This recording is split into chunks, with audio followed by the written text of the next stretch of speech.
The governor has been fielding a lot of questions about his lieutenant governor. He's joining us here live. We'll ask him about her political future, plus how the conflict in Iran could impact Hawaii. Spotlight Now starts now. You're watching Spotlight Now with Ryan Kalei-Suchi and Yunji Denise on Hawaii News Now. Have questions or comments for our guests? Join the conversation in our Facebook live stream. Spotlight Now, where Hawaii comes to talk.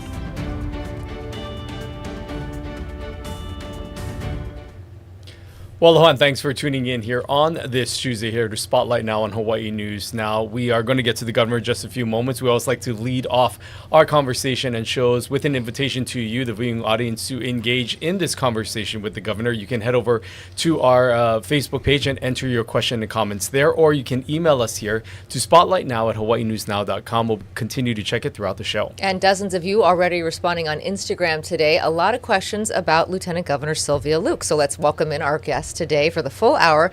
Governor Josh Green, good to see you, sir. You too, thank you. Let's start with what the people want to know about, which is the latest on the investigation in general. And let's start off first with your Lieutenant Governor. She's been making the rounds, talking about what's been going on with her in terms of campaign finance.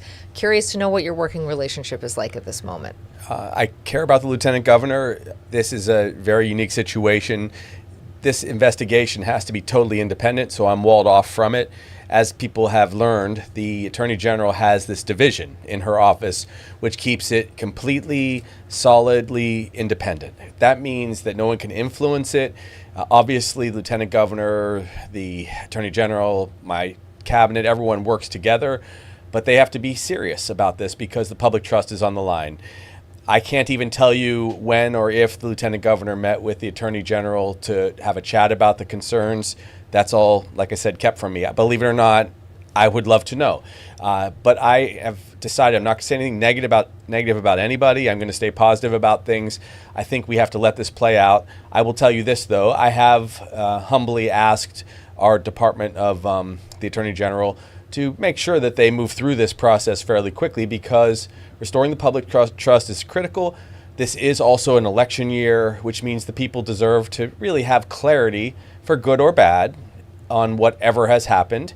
They also have to make their decisions as we head towards the primary in August and then the general elections in November about who should lead this state. And so the fair thing to do would be to have the Attorney General expedite an investigation. It's also why I have to say I bristle a little bit when people come and say, well, why don't you put in a new independent investigator? Because, number one, the legislature themselves asked me to have this division underneath the Attorney General to be independent. That's number one. And two, if I were to suddenly try to come up with some new idea to put an independent investigator in, it would set everything back. It would be starting all over. It would be months and months of delay, which would definitely not be fair to the people of Hawaii. How much of this that has all come out in the past month or so now has impacted the operation of your office and relationship with the Lieutenant Governor's office? I mean, you did not attend, the National Governors Association because you felt it was important to stay here. So it has caused a little bit of an inconvenience, or more than that, I would assume from your end. How would you say that has changed the dynamics with, the LG's office and just a distraction from what you're trying to do? Sure. Day to day, no real distraction. I mean, all of the projects we're working on are the same. I'm focused continuously on the key things like affordability, housing, homelessness. Those are the things that I focus on nonstop. In fact, if anything, I've had even more time than usual here in state because I did cancel that trip. I would be, not being totally honest with you if I didn't say it frustrated me because I do like to go to Washington once in a while to do important work. I did have several meetings scheduled with cabinet secretaries. I had intended to see the president. I also was planning on having some high-level health conversations. There was a health award I was attending and receiving that I couldn't get, But this is really not about me. In general, I felt the most important thing was to make sure we had a very stable leadership structure here during this, because that was the week when there were just a lot of stories in the press. Again, I'm not judging. It's really for us all to wait and see what the Attorney General finds. But that was difficult. I'm treating it like this. This is a moment in time when the people of Hawaii deserve to have absolute continuity. So I'm doing my job. Also, the lieutenant governor's office and the governor's office really don't interface on a day-to-day basis that much if people really want to know the truth. The lieutenant governor has worked very hard on things like early education. She's done a great job on that. And on broadband technology, she's done a great job on that. But I wasn't interfacing or meddling with her work there anyway. I believe in setting your team on their own path and doing that work. She's still doing that work. Once we get to the end of this review or investigation, then we'll all be able, as colleagues, just to sort things out. She has basically said this is a clerical error and that she's not guilty of taking money in any way that was untoward. Do you take her at her word? I definitely never judge until I see what the investigators come up with. I've always taken the lieutenant governor and my other colleagues at their word. So I would say the answer is yes. I don't think it's right for me to judge until they sort that out. There are details, I'm sure, that she has shared with the Attorney General's team, and I'm sure they're going to put out a report on the sooner rather than later side. Again, because in the springtime, the campaigns are not activated, people aren't yet being really assessed or judged. That usually comes in May and June. That's when it begins. That's why I really wait to talk about politics for the most part until those months. We get through the legislature, we make sure that we do our jobs.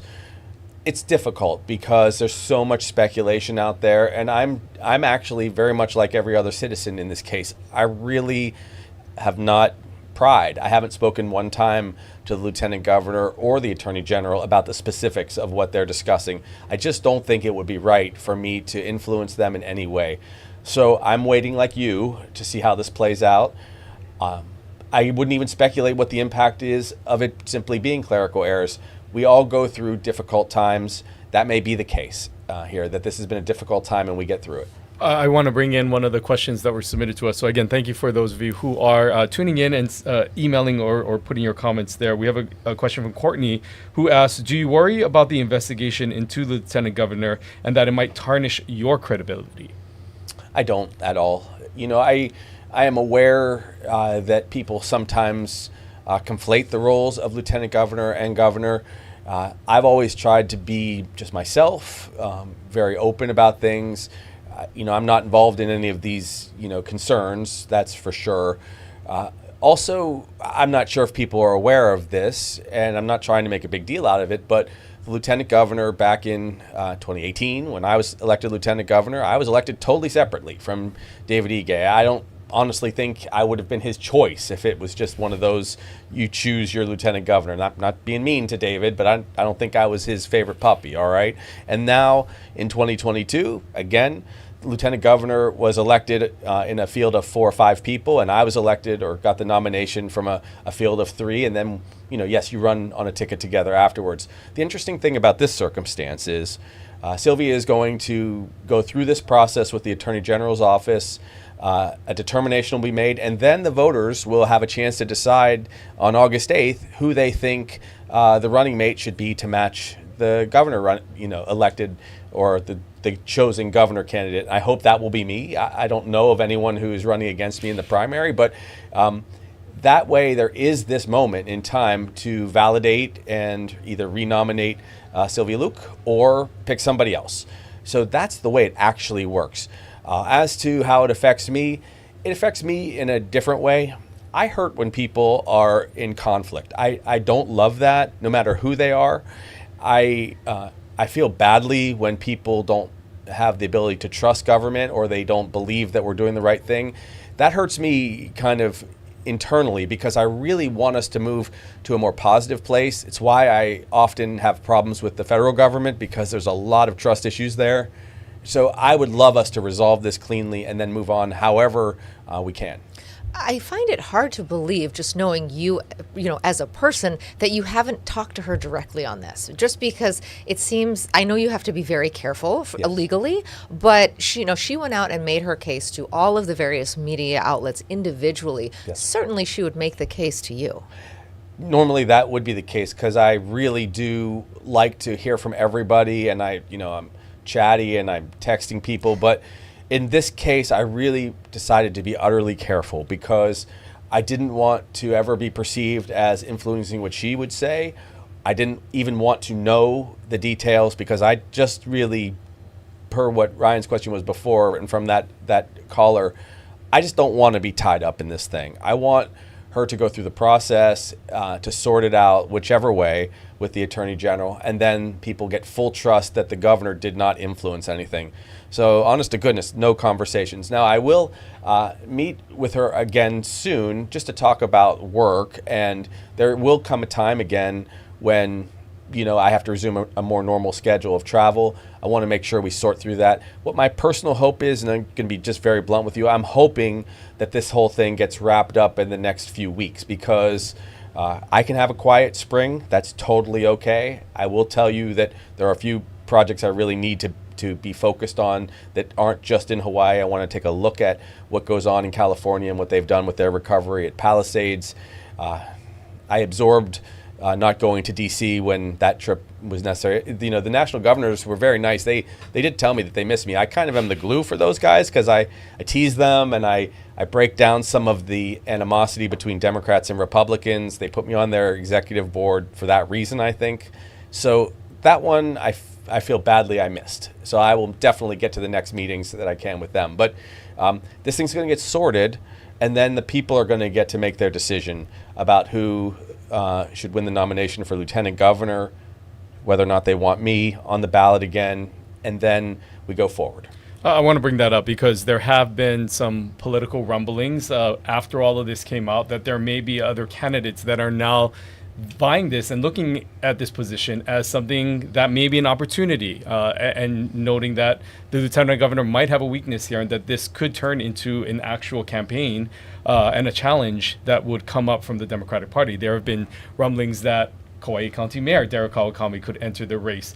Would you welcome other candidates to enter this race? And if there are others who seek to oppose the lieutenant governor, would you go out and endorse any candidate? Well, I won't endorse any candidate at all. Not Derek, who I'm very fond of. Derek's a good friend and has done great work as a mayor. We worked very closely together during COVID. He's been someone that I meet with regularly as governor to mayor. So he's a terrific human being and would make a good candidate. But I'm not going to endorse him, and I'm not going to endorse Sylvia. I'm not going to endorse anybody because I have my own job to do to make sure that people accept me to have the nomination and to have another term as governor, which I really pray I get to do because I love the work that I'm doing with the people of Hawaii. But they will have to sort it out themselves. I am always focused on what I can control. I can't control who else decides to run. I think in general, I think it's a good thing when people have a choice, especially if there has been a moment where they had some concern or doubt. Then that will give Lieutenant Governor an opportunity to explain what went on. It'll give the mayor who's finishing his second term in very good standing a chance to describe his vision. Because let's be honest, I'll be going into a second term if people will have me, and we'll begin to think about the future. If I do serve another term through 2030, there will be a new era. And my personal opinion is that person that becomes governor should be probably a local guy or woman. They should have a different perspective than I've had. I probably was a decent match as a kind of wartime governor because we had the Maui wildfire and we've gone through COVID and so on. But hopefully we'll keep getting new people with new ideas to keep us vibrant. And so if Derek runs, that's terrific. If Sylvia runs, that's terrific. And then people will judge everyone. Okay. I know we want to move on. There's a lot of other news to talk about, but what's the contingency plan here? You said that you're hoping for some kind of an answer in the next 2 to 3 weeks. If the answer is not in the lieutenant governor's favor, what happens? Well, it really depends on the facts. If the lieutenant governor ends up having a big problem, then she'll just have to assess what she's going to do with the rest of her term. If she has just a minor problem, she will, I'm sure, correct whatever that is, whether it's a campaign spending problem or whatever she's actually dealing with. And then she will move to, I'm sure, a place where she tries to convince the electorate, our people, that she's done a good job. That's really what happens. I would be very surprised if we see some kind of explosive finding, because we're seeing a lot in the press, and it has tended, so far, it's tended to be focused on, I think, these campaign issues. But there are facts that are still out there. I really, truly do not know. I wish I did. If it's really bad, I would expect the lieutenant governor to be honorable and responsible and follow whatever guidance that the attorney general offers. But again, it's not for me to say. It's for me to govern, to try to keep us calm whenever we have big challenges. And this is our 4th year out of 4, right? It's important that I deliver on things like Cal Holiday. Like, you ask me what I'm doing day to day, I'm teeing up our next 2 Cal Holiday for adolescents. I'm making sure that our housing construction projects don't fall behind. I'm making sure that the federal government doesn't take any more money out of our economy, because I want, to the best of our ability, to keep the tax breaks in place. That's what I'm doing day to day, and that's what I'll do the rest of the year. Let's switch gears here and talk about something else that obviously is making a lot of news globally, and that's the conflict that's happening in Iran. And I wanted to just get your thoughts on how this global conflict may be impacting people here in Hawaii. We've seen firsthand how other types of situations have impacted tourism and travel, which by many standards, many people were worried already about a soft travel season. How do you think the conflict in the Middle East is going to directly impact us here in Hawaii? Well, I do get briefings from my Homeland Security advisor. That's our Adjutant General. He's also meeting constantly with all of his colleagues across the country. I worry on many levels. I worry for all the soldiers and their families, of course, because people will be in harm's way. I'll be blunt. I worry about the civilians in Iran. They are suffering terribly already. There have been some very large bombs that have been dropped. Wartime is never good. I'm very much against this conflict for many reasons. For one, conflicts always have collateral damage. Some of our soldiers will ultimately be called up, you can be sure, and be at least in support of the active military. That affects us. Travelers probably will still come to Hawaii because we are out of harm's way here. But if the economy suffers, that's another consequence. You can see oil prices spiking already. They were up, I believe, like 6 or 7% just after hours. That will make everything more expensive. Travel will be more expensive. Bringing in some of the necessary construction materials will be more expensive. It helps to have cheap infrastructure for us because I'm really trying to build housing. So all of that is impactful. I have a fundamental problem with us attacking other nations if we're not fully provoked. That's just my bias, okay? I do not get the briefings that the president gets. I recognize that. I also have had deep concerns about the terrible governance that's come from Khomeini out of Iran. He's been, evil to his people. Having said that, you can't just be going into other people's countries and taking out their leaders. Imagine if they tried that on us. Imagine today, for a moment, I hope people will bear with me on this. Imagine if some adversary we had dropped a bomb and took out a whole block and killed our president or the head of our Senate or our Chief Justice and also several hundred civilians. That would be horrific. We would never tolerate that. So you can be sure that the Iranians are going to retaliate. You can be sure that they're going to continue to attack our embassies. You can be sure that they're not going to go quietly. And so I think war is the worst possible approach most of the time. I will say one thing, and I'll try to be fair about this. We are right to not allow them to have a nuclear arsenal because they've been openly belligerent towards the Israelis. They've been openly belligerent towards the United States. They have spoken about destruction, which is a bridge too far. But probably diplomacy and some more targeted military efforts would be the way I would approach this. I actually want to key into something that you said a little bit earlier and bring it back to Hawaii. You said that you want to maintain as much of the tax cuts as we can. Yes. You had said on this program, kind of this, I believe this is the first place that you shared that you wanted to sort of halt the tax cuts going forward, not sunset any existing ones, but halt. Are you saying that there's a possibility that some of those could be continued, or where are we on the tax cut question? Because I know that a lot of lawmakers are now having to field these questions from constituents who would like to have these tax breaks. Sure. So we're right smack dab in the middle of it. We're in the middle of the session right now. Here in the early part of March, we start seeing the full debate about where we will be. We had some good news a week ago, which is we've seen an uptick in our economic prospects. Tourism has been up a little bit. We've seen about a 6% increase in revenues overall. In spite of having slightly fewer people travel here, we've had more revenue. That's been good. More Japanese travelers have been coming. More young Japanese travelers have been coming. My dream is that we can continue all of the tax breaks, which was the largest tax break package in our history. No matter what, just so everyone knows and hears it here, no matter what, 70% of the full breadth of the tax break package is locked in. It's many billions of dollars. It's over $5 billion long term of tax breaks.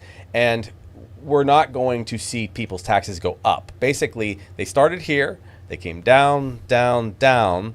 And if the economy's good, they can continue to drift downward like we had hoped from the beginning. And if because we lost $3 billion from the federal government, they could stay flat. That's what the pause would look like. So people are paying their taxes. I paid my taxes this morning, actually, okay? So if people are paying their taxes now for 2025, they're seeing those breaks. Same thing will apply to 2026, no changes. But we have to manage the most essential services. If our revenue is a little bit better than we hoped, and we get the next revenue update just in a couple of weeks from the Council on Revenues, then that will give the legislature the latitude to leave everything untouched. And again, that would be great because affordability is what matters most. That's the biggest issue for Hawaii, being able to afford to pay your rent and stay here if you're a local family. That's why I did this huge tax break, right from the start. It's purely a question of can we afford to see it keep going down. If we pause it, then year over year, we'll get to see, okay, the economy has gotten better again. Maybe there's not so much chaos like with this war or with the tariffs, which took a lot of money out of our economy. If things are good, then we can, again, continue on this trend downward with state taxes. We started out as the second highest state tax in the country, and we're trending to the fourth lowest. Right now, we're already way down, but there's more work to do. Another bill, not bill, I should say, but another mechanism that is tied to the budget has been the green fee and the legislation that went through last session that ultimately was implemented last year. We spoke to members of the Green Fee Coalition here who spoke about the number of agenda initiatives that they are considering and they have presented to the legislature. We also still know that there is some pushback from the cruise ship industry. What can you tell us about where things stand with the green fee as it stands right now? The pushback that has come from that industry and the state fighting that lawsuit, but also just generally your hopes for this as it enters its second year and what it can do.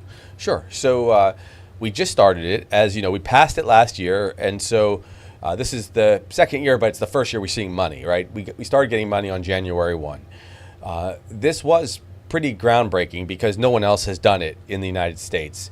I'll remind people it's a 0.75% tax for visitors when they go stay at a hotel or a short-term rental.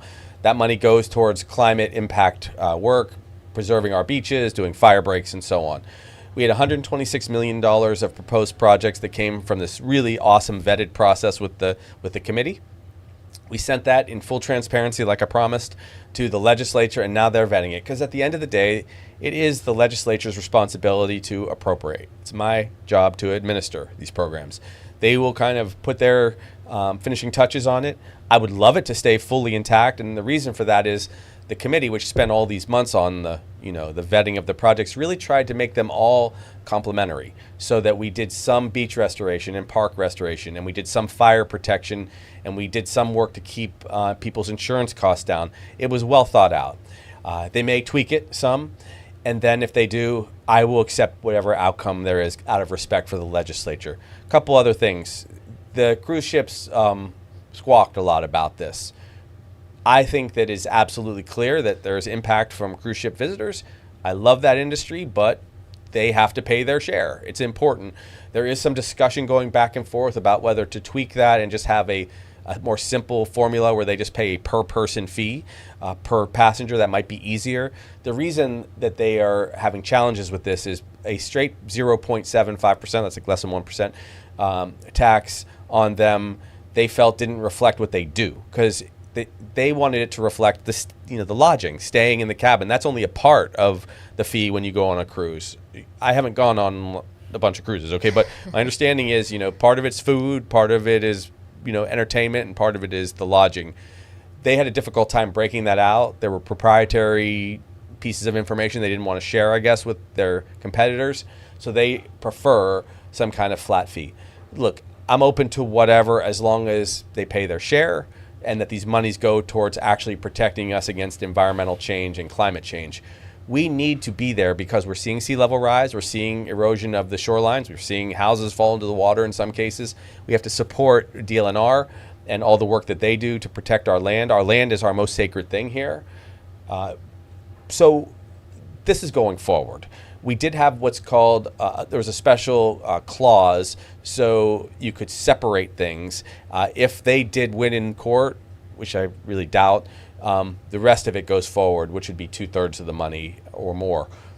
It's called a severability clause for the lawyers out there and non-lawyers, I guess. So it's key. It's key that we do this because actually, and this has been interesting, we're seeing a spike in spend. We're seeing increases in spend, and I think it's very likely people are seeing Hawaii's commitment to good tourism, to sustainable tourism. Compare us, for example, to two markets. No disrespect to Mexico. Mexico is going through hell right now. Excuse me. Visitors were running for, the border.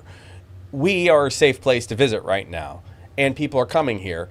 We want to provide an opportunity as a safe haven. I'm rooting for Mexico to get their what together over time, but this is our economy that we're focused on, and I'm going to focus on an American economy every time. So I think we're going to see constant uptick in revenue that comes from tourism, and I'm also trying to expand tourism significantly. You noticed we're expanding film tourism, right? Film tourism is good for us because people see beautiful things like Chief of War. They see beautiful people, like our actors in the movies, just spectacular actors that portray Hawaii in a special way. When you see Jason there, all muscular, buff, and killing it for us, it's special, right? Same thing can be said of Eric Bana, who, though an Australian, is super duper cool here filming in Hawaii. In Untamed, I went and saw them. We're recruiting these films. They're going to increase revenue too. So there's other things like that and sports tourism that people are getting real excited about. And I think we have a good future where we have slightly fewer people and a lot more money. I want to get into some of the specifics of what the legislature is working on right now. But before we do that, I did want to ask you about Senator Michelle Kidani. Civil Beat wrote a pretty extensive piece questioning her ability to do her job. The sort of ranks came around and really sent her a lot of support. Have you spoken to her about her political future? And what do you make of this conversation happening in such a public way? Wow. So Michelle is very dear to me. Senator Kidani, we served together for a long time. She should be respected, and her needs should be met by her colleagues at the Senate. I will say in my conversations with her, I suspect that she's coming towards the very latter part of her career. I would not be shocked at all. I can't speak for her or her family, but I would not be shocked at all if this was her last session. I think it's a little rough to call people out in the media on their health concerns. I don't want to be overly critical of Civil Beat. I would just say if someone's got a health problem, you have to trust them to deal with it. There's been all kinds of people that have had different health problems and didn't leave office. One person that we love very much, Breen, he died of pancreatic cancer, and we supported him to the end. Excuse me, because that's what we do. We respect people to make their decisions. The Senate made some changes with Senator Kidani where they changed her role a little bit, so she's not chairing a committee. The chairs of the committees, having been there, have a very intense day-to-day grind, whereas the leadership is able to take a step back and look at it from the 30,000-foot level and make broader decisions, and I think that was better suited for Senator Kidani, kind of as a person with a lot of institutional knowledge. I would like to see her through this session, and then she should make a decision with the Senate leadership and her family. But I won't comment on anyone's actual health challenges because I'm not her private physician, and even then it would not be okay from a privacy standpoint. She is a good person, and I think let's cut her a little slack, and then I think the legislature is functioning at a very high level right now, so let's let them finish their session these next 2 months. We're at our halfway point here with the governor. We're going to take a short little break and come back with more with Governor Josh Green as we talk about some of those specific legislative items that are moving through the legislature, as well as other questions and comments that you've been sending in. We'll be right back right after this.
Hello, and thanks for tuning in again to Spotlight Now here as we continue on our conversation with Governor Josh Green. We again want to invite all of you who are watching to head over to Facebook, enter your questions and comments there. We are tracking the lively discussion that always happens in the comment section, of course, or you can email us at spotlightnow@hawaiinewsnow.com. Governor, let's move on to some of the more specific things that are happening. We were joined by Athletics Director for the University of Hawaii here, Matt Elliott, just a few weeks ago, who talked about the importance of funding NIL as well as other initiatives that are currently on the table for Hawaii athletics. You talked about sports tourism. It's being a part of this new effort to attract a different type of visitor. What are your thoughts about the University of Hawaii and this request for close to $22 million and directly money for programs like NIL, which will pay our student athletes? I support it. We do have enough resource to continue to function very well. We have $1.7+ billion in our rainy day fund, so we have a cushion. You have to think about the future. You can't just think about the moment. And so the future includes making sure our sports teams are successful, that we get a lot of broadcast time nationally, that when we have our new stadium, we finally started knocking down the old stadium, which I was really proud of Stanford and all those guys for getting that going. We have to be thoughtful about the out years. So I absolutely support that appropriation. I think attracting some good athletes will mean more monies that come into the state of Hawaii. The ROI is very significant. They had a great football season, which got us extra attention. bowl games and so on, which were awesome, by the way. So I think it's a good investment. There's a lot of things that you could compare and then say, well, do we have enough money for homelessness? Why would you do $20 million for sports? Well, it's not apples or oranges. You do $20 million for sports so that you bring in $100 million of a TV contract, so you have more money for education and housing projects. And you deal with housing projects so that people don't turn their nose up at traveling to Hawaii, so we have extra revenues to pay for sports. So it's all tied together. He's doing a great job. Coach, is doing a great job with the football team, just amazing. And, it's been a positive era in sports, and I want to reward them. But also, because the stadium didn't happen like 5 years ago when it should have happened, I think we owe everybody who's committed themselves to that part of industry a little bit of grace, and that means funding their programs. Speaking of the stadium, there's been new conversations about naming rights. This is something that you've been advocating for. Where do we stand on that discussion? Is that something that you are leading personally? I'd imagine it's something that the Stadium Authority is overseeing, but where do those negotiations stand? So yes, the Stadium Authority does oversee that with DBED, but I do make overtures to really, really rich people from time to time. I have reached out, and we'll see who ultimately gets interested. I've reached out, of course, to Salesforce, and they're very involved here. I've reached out to Sony. They've been terrific in our state. There are others. I could envision people like Meta and Zuckerberg, who set up shop in Hawaii, might get interested. Who knows? I've talked to Dana White and the UFC folks because they're very interested in doing something with us here. Whoever ultimately does it, I hope they pay a lot, and I hope they get a lot for this, because right now we have the $350 million appropriated for the stadium. I think it's fair to say that we need a couple $100 million more to really have a perfect, robust stadium. We now do have it pegged at 31,000 seats, which is better. There is discussion about this approach called TIF, which is taxes that get generated as you build the housing. Remember, this is a housing project also. This is a stadium, entertainment district, and housing. We hope to do 4,500 units, mostly affordable, in that district because we need the housing. It's right along the rail. So if TIF passes, or if TIF becomes accepted, as the mayor and I have supported, then as the tax base goes up, some of those tax revenues get devoted to the build out of the stadium. Again, this is a project that is into the future for us, for our kids. We want someday to host World Cup soccer matches. We want to someday host Olympic competitions. We definitely want to host major football events. So all of that plus concert revenue merits funding. Let's all switch gears here now and talk a little bit about what's happening in our schools. We have seen a number of other cities as well as states take this approach when it comes to cell phone usage in the school. There is currently a bill that is before the legislature that's having that discussion. What should that future look like with students having access to cell phones? Do you think that there should be a statewide ban of cell phones in schools with students using them during school hours? Well, I'm going to be a little careful because I don't want to piss off my awesome 15-year-old, Sam. And he's a leader in his school, and I staked out the position basically similar to him, interestingly, which is I think that we should not have cell phones in schools up through middle school, intermediate school, and I think then, so no cell phones for the younger crowd in the schools. So that's 8th grade and below? Yes. Okay. And then for the high schoolers, I think they should be allowed to have their cell phones because we're definitely fostering responsibility, but they should be off during class time. And therefore, they should not get in the way of their education, but they have a lot of time where they're on their own. They have to communicate with other people as they're moving about. They drive. Usually once they get into high school, they take on a lot of extra responsibility, and a lot of them work. And so I think they should be allowed to have their cell phones for use not during class time, but when they are on their own from 9th through 12th grade. So just on a practical level, how this works, so they could have it, let's say, during lunch or breaks. I mean, doesn't that essentially turn the teachers into a police force that they have to then say, put that away? I mean, it just adds this layer of work for administrators and for teachers, don't you think? Well, you got to trust people. That is part of the world now. Cell phones are very much a part of our life. A lot of people are doing their work on cell phones, and they're studying on cell phones, and then there's AI. And of course, the teachers might be a little bit reluctant to have to police that, but they're doing it now anyway. And I think we should trust our 15, 16, 17, and 18-year-olds more. We actually expect a lot of them already. Kids are growing up real early these days. You're going to see that when your babies hit, middle school and high school. It's scary.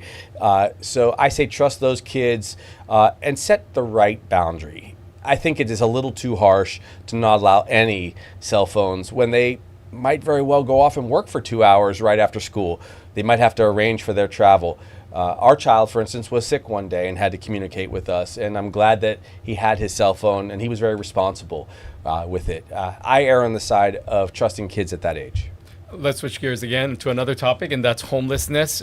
Recently, there was a really astounding story that made headlines about this homeless structure that was found in the Kalihi stream. I wanted to get your thoughts on not only that structure, but what it's saying about where we stand right now with homelessness. That while there are things like Kauhale and other efforts that are being made, there are still these types of structures that are happening, and in very dangerous locations, like the end of a stream here.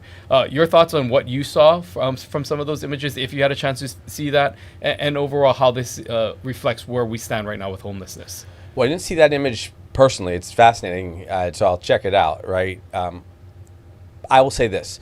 The Kauhale program has been extremely well received. Over 90% of people have, in polls and samples, have told us they love it because it gives us a new way to have inventory. They're very tiny homes, they're extremely cheap, and they can, be wrapped around social services. So people get a social worker or a doc or a nurse to help them.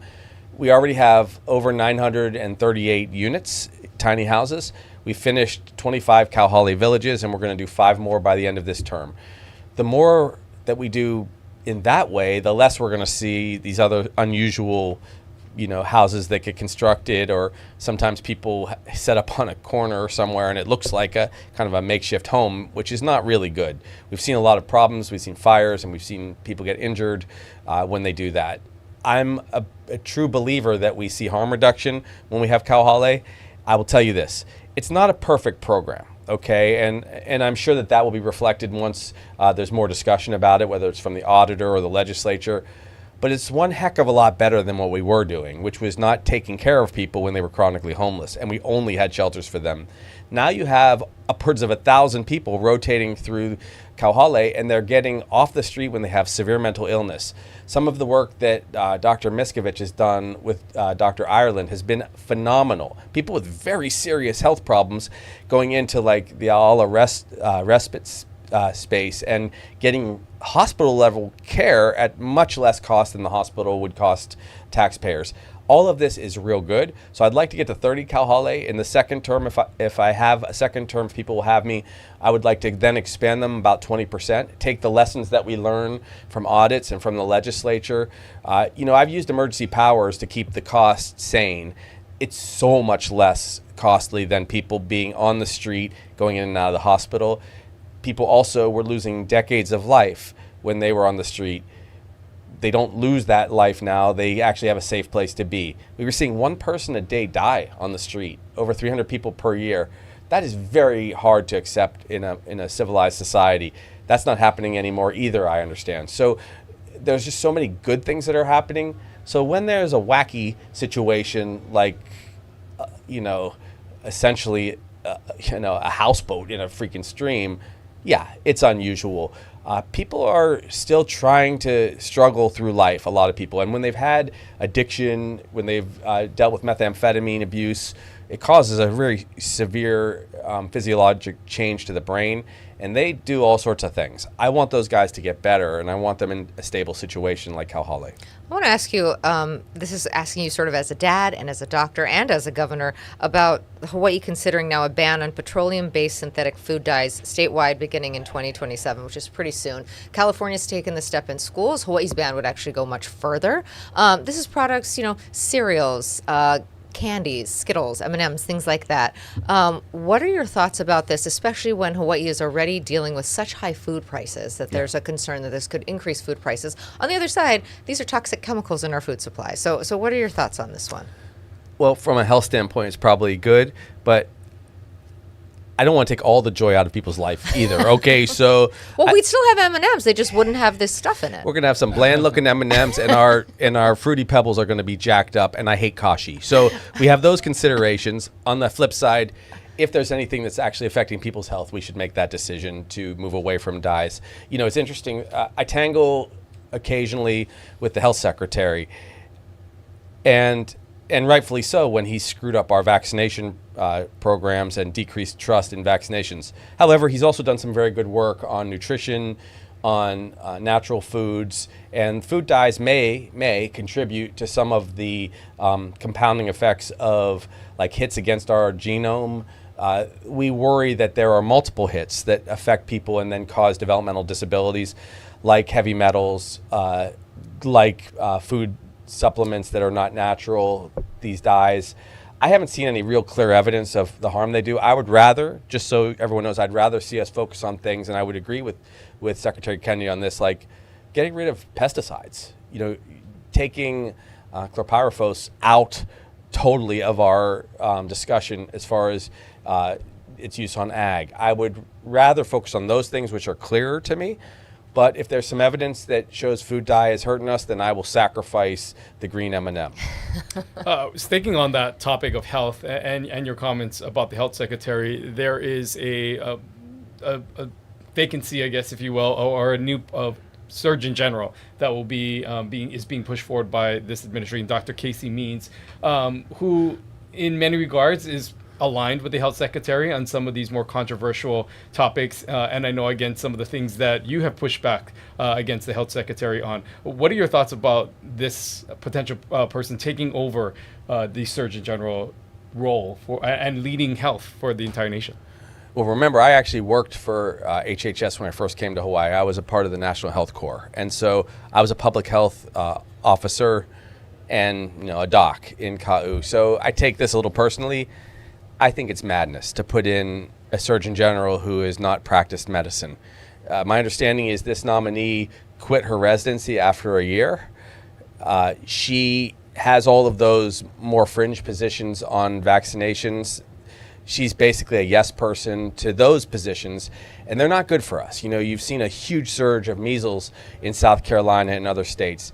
That's hurting kids. Remember, measles doesn't just cause the rash, it also causes neurologic damage if it gets into the brain.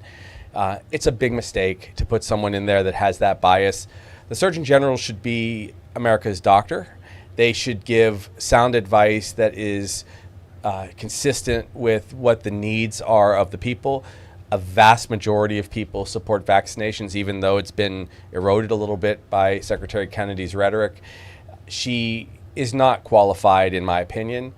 It is up to the president and then subsequently up to the U.S. Senate to see, you know, that person picked. Couldn't we just pick a good doctor that has practiced and, you know, cares about patients? I mean, let's get real here. So I know they like celebrities in some of these positions. I've been meeting a lot of the secretaries. I have a lot of respect for many of them. Just today, I met with the labor secretary. We had a good rapport. Yesterday, I met with the head of the National Endowment for the Arts. It was a great conversation. But I just don't want someone who's kind of off on Mars telling us some craziness about healthcare again. I was kind of hoping that Secretary Kennedy would move on. I think he probably will sometime in the next year if I had to guess. And then Dr. Oz, I think would be a perfectly acceptable new Secretary of Health. He is a physician. He did practice. We've had a lot of good work together. We put that rural healthcare transformation $50 billion plan together.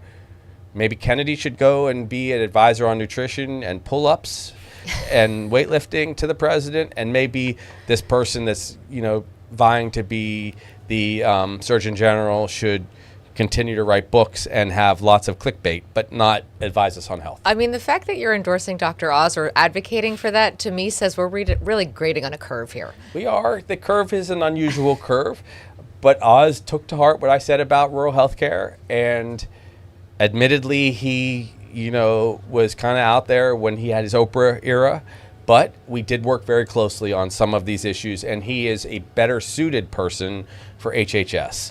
And Kennedy is a better suited person on nutrition and pesticides. And the Surgeon General person is better suited for something else altogether. Okay, I want to ask you real briefly because I know we've got some fun ones from Ryan, a little lightning round, but briefly, this may sound like a not a huge issue, but there is some debate right now about mandatory spay and neuter policies and renewed efforts to address feral chickens. It sounds like a small thing, but people are dealing with feral chickens all over the state. I mean, bottom line, should people be allowed to eradicate chickens on their own? I hate feral chickens. So, yes, I think they probably should be able to. Chickens are a nuisance, and I like chicken nuggets. Okay. I will say that my dog chases chickens like crazy, and I don't mind it so much when that happens. You know, these chickens got loose because of hurricanes that came through and took out fences, and we were not meant to be, you know, a chicken-loving state. So, yes, I'm not too worried about chickens, but I do think we should spay and neuter all of the dogs and cats that are out there if possible. I think that's very important. I think that the Humane Society does amazing work, and I would encourage people to follow that, you know, pattern. We, you know, our puppy Boba got spayed, and she's this wonderful animal and great in our lives. She's not a chicken killer, but she's agitating and sending those chickens off of our property to the Department of Health, which also gives me great pleasure to torture Kenny Fink, our director. All right, let's get to that lightning Well, round. I actually want to bring in some other sorry. questions because we do have a little bit more time still. And we're getting a lot of questions that are coming in still regarding what's taking place with the Lieutenant Governor and just more broadly about just overall transparency when it comes to government and corruption, I guess as people say, within donations and stricter laws that maybe many people are calling for when it comes to campaign spending. Yes. You look at the reports of people are asking questions about donations that individuals like Milton Choi has made that has caused a lot of this investigation to happen. Yes. Do you think that the state needs to reevaluate stricter campaign donation laws, spending, to really limit the power of outside influence and donors during an election season? It's like, and what do you think that looks like? I do. I think that if the legislature sends me some tough laws, I will absolutely sign them. Yeah, the Milton Choi incident was horrible. I have to tell you, I was very grateful that I never really crossed paths with that crowd, because a lot of times people make donations and only after the fact do people even realize how bad that individual was. Now, they have changed the laws in some ways that are pretty significant. For example, they passed a law, which is, you know, something I totally support, which is you can't host fundraisers during this 5 months of the legislative session at any year, not just election years. And that definitely prohibits people from getting in your face when there's legislation getting passed. That's important. So that is really already curbed a lot of the influence, but it's not enough. It's evident because there still seem to be some bad actors. I think people have to be more careful about receiving donations, and sometimes giving them back to charities is a good way to do it. I would hope that people are not getting influenced significantly by these donations, but we're all realists here. A lot of people make them, and then I guess they have expectations. They certainly have expectations of access and whatnot. I would say the further we go toward sane campaign spending rules, the better. You can't get rid of it altogether because campaigns do cost money, because we don't have enough just public airwaves and public capacity in the newspapers to just advertise. So give me good laws, I will sign them. Public funding of elections, hard to justify tens of millions of dollars. If they did pass campaign changes like that, what I would hope to see is that it's a really robust requirement for candidates to get thousands and thousands of signatures, and probably a lot of tiny donations, like $1 or $2 donations, to demonstrate that they really were serious about serving, not just a bunch of people putting their names in and then trying to get the people to pay for it. That would be a way to do it. I think we've done a lot of good things with mail-in ballots. I believe in that, but there's more work to do. I think that this era, this episode that is, like we said earlier, being investigated by the Attorney General, is shedding a lot of light on how bad things can get. And a lot of times just the light itself is kind of the sanitation device to fix it.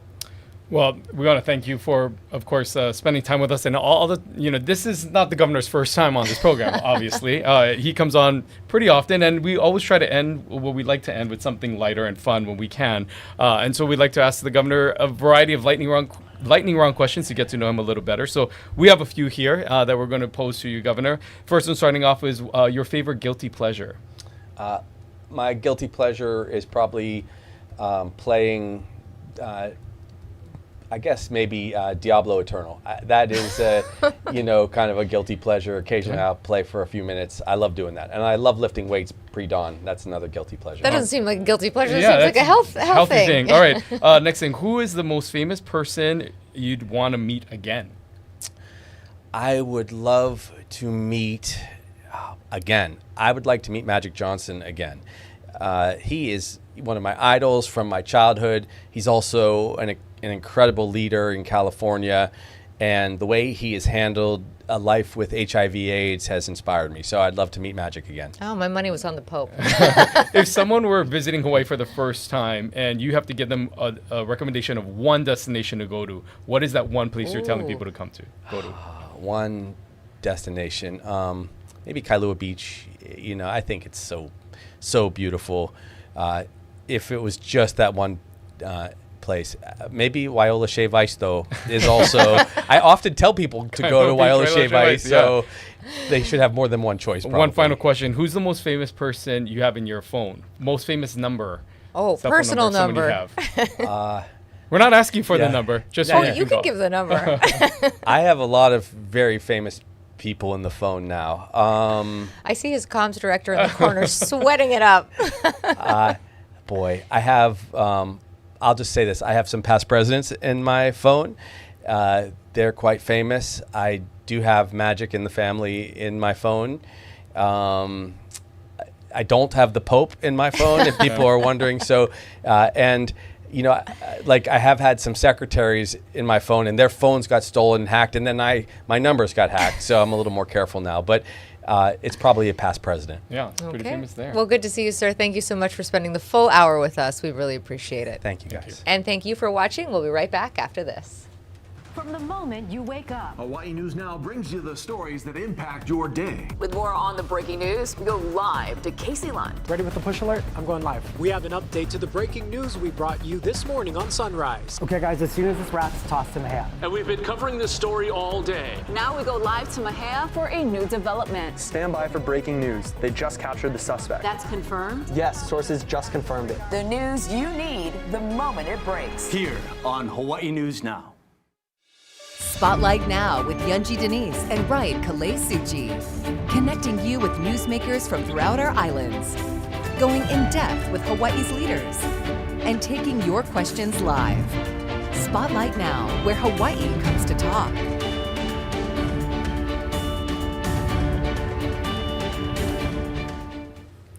Well, we want to thank the governor for, of course, being on, and for all of you for sending your questions. Really engaging conversation, and you really heard the governor saying that he's going to wait for that investigation to really take a stance or a firmer opinion on his lieutenant governor. Yeah, interesting for him to really draw some bright lines, saying that he has not personally spoken about the details of this investigation or the alleged wrongdoing with the lieutenant governor. I found that very interesting just because, like we said, she did go out and make that case so publicly, so for them not to have spoken was a bit of a surprise. Next week, we'll be focusing on the Department of Hawaiian Homelands. Yeah, that's why, we want to encourage you to send your questions to spotlightnow@hawaiinewsnow.com, and we'll see you right back here next week. Aloha.